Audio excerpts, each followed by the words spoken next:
राधे राधे। जय गुरुदेव। सभी संत महापुरुषों के चरणों में कोटि कोटि। हम भगवान को पाना चाहते हैं, लेकिन हम वो कार्य नहीं करना चाहते हैं जो भगवान तक हमें ले जाता है। और यही वजह है कि कुछ लोग बीच से लौट के आ जाते हैं। कुछ लोग कहते हैं कि हमें श्रद्धा ही नहीं है। कुछ लोग कहते हैं कि हम इन चीज़ों में विश्वास नहीं करते, क्योंकि वो इस रास्ते पे जाना ही नहीं चाहते। वैसे देखा जाए तो बहुत सरल रास्ता है, लेकिन जो जाना नहीं चाहते हैं, जिनका मन कहीं और लगा हुआ है, उनके लिए बहुत कठिन रास्ता है।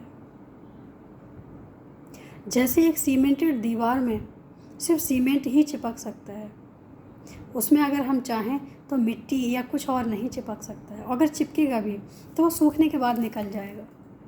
ऐसे ही व्यक्ति के साथ भी होता है कि अगर हम चाहते हैं कि हमें परमात्मा से मिलना है, हमें परमात्मा को देखना है, हमें परमात्मा को जानना है, तो हमें उस रास्ते से भी चलना चाहिए। क्योंकि जब हम उस रास्ते से चलते हैं तो कहीं ना कहीं हमें अनुभव, आभास कुछ ना कुछ होने लग जाता है। और बिना गुरु की कृपा से हमें नहीं हो सकता कुछ भी। इसलिए पहले गुरुवर का मंत्र या गुरुवर की तलाश में निकले, क्योंकि गुरुवर के मिलने के बाद हमें सारे रास्ते आसानी से मिलते हैं। उससे पहले हम जानने की कोशिश करते हैं, लेकिन भटकते रहते हैं। जीवन में सही मार्ग हमें मिलता ही नहीं है। हम लाख प्रयास करते हैं, फिर भी नहीं मिलता है। हमें सही रास्ते जब ही मिलते हैं जब हमें सद्गुरु के शरण में जाके अपनी इच्छा को रख के और अपना मार्ग चुनने की इच्छा जागृत हो। सद्गुरु के पास हर कोई जाता है, लेकिन ऐसा ज़रूरी नहीं है कि हर कोई सिर्फ मार्गदर्शन के लिए जाता हो। कुछ अपने घर की सुख शांति के लिए भी जाते हैं। तो मुझे लगता है कि अगर गुरुवर के पास गए हो तो घर की नहीं, दुनिया की नहीं, दुनिया बनाने वाले की खोज के लिए जाओ। क्योंकि जब दुनिया वाला मिल जाएगा, दुनिया बनाने वाला मिल जाएगा, तो तुम्हें किसी चीज़ की आवश्यकता ही नहीं रहेगी। कहते हैं ना कि जब हमें पारस मणि मिल जाती है तो हमारे जीवन में सोने का कोई महत्व नहीं रहता है। क्योंकि मुझे पता है कि इसको छुआ के ही हम सोना बना सकते हैं। तो सोने की कीमत कम है, वो पारस मणि की कीमत ज़्यादा है। तो जब तक हम उस पारस मणि को नहीं पहचानेंगे, उसको पाने की कोशिश नहीं करेंगे, तब तक हम छोटे छोटे सोने के टुकड़ों को समेटते रहते हैं। वो पारस मणि है गुरुवर। गुरुवर के टच में आते ही हमारे भाव, हमारे विचार, हमारे कर्म सब बदलने लग जाते हैं। जीवन में गुरु का होना बहुत ज़रूरी है। जब तक गुरु न मिले, जब तक गोविंद नहीं मिल सकते हैं। हो सकता है कि हमारे जीवन में अनुभव ऐसा रहा हो, किसी के जीवन में कुछ और अनुभव रहा हो, लेकिन हमने भी देखा है कि जब भी हम ऐसा होता था कि अनुभव में कुछ हमें ऐसे, किस शब्दों से हम कह नहीं सकते हैं, लेकिन इतना समझ लो कि हमें कुछ अनुभवों में ऐसा होता था जो अधूरा होता था, हमारे साथ पूरा नहीं होता था। और जब हम नींद से जागते थे तो हम देखते थे कि हम उस समय भी रो रहे थे जब हम स्वप्न में थे, और हम तभी भी रो रहे हैं जब हम स्वप्न से जागे हैं। और उस समय हमें बहुत मन विचलित होता था और लगता था कि हम कैसे उस पूरे का दर्शन करें, कैसे ऐसा हो सकता है। तभी हमने कथाओं में सुना कि दर्शन पूरा जब ही होगा जब कोई जीवन में गुरुवर आएंगे। और यकीन मानो कि अगर आप चाहते हो कि हमें गुरुवर मिलें, तो आपके सिर्फ संकल्प मात्र से वो कार्य पूरे होते हैं जो आप करना चाहते हो। किसी का गलत करोगे नहीं होगा, लेकिन आप अपने भले के बारे में सोचना चाहते हो, आप अपना मार्गदर्शन नहीं कर पा रहे हो लेकिन करना चाहते हो, उसके बारे में सोचते हो, तो ज़रूर कहीं ना कहीं हमें कोई रास्ता मिल जाता है। और जब रास्ता मिलता है तो हमें फिर उस रास्ते को किंतु परंतु में नहीं छोड़ना चाहिए। जो भी हमारे सामने रास्ता आता है उसको हमें खुशी खुशी अपना लेना चाहिए।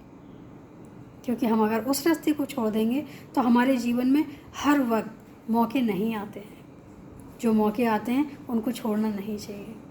ज़िंदगी बहुत छोटी है और बहुत बड़ी भी है।